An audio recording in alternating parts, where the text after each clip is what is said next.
Hi எல்லாருக்கும். இந்த வீடியோவில் நான் ட்ரை ஃப்ரூட் ஹவுஸ் அப்படின்ற ஷாப்லேருந்து என்னென்ன வாங்கியிருக்கேன்னு தான் காட்ட போகிறேன். இந்த வீடியோவை எண்டு வரைக்கும் பாருங்கள். நான் எண்டில் தான் பில் டீட்டெயில்ஸும் காமிச்சிருக்கேன்.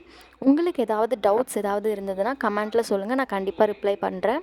ஒரு பொருளுக்குமே நான் பின்னாடி எவ்வளோ கிராம் என்ன ப்ரைஸ் ரேஞ்ச் அப்படின்னும் காமிச்சிருக்கேன். ஸோ எண்டு வரைக்கும் பாருங்கள்.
இந்த வீடியோ உங்களுக்கு யூஸ்ஃபுல்லாக இருக்கும்னு நினைக்கிறேன். அப்படி யூஸ்ஃபுல்லாக இருந்ததுன்னா மறக்காமல் சப்ஸ்கிரைப் பண்ணிவிட்டு பக்கத்தில் இருக்க பெல் ஐக்கானையும் ப்ரெஸ் பண்ணிவிடுங்க. தேங்க்யூ.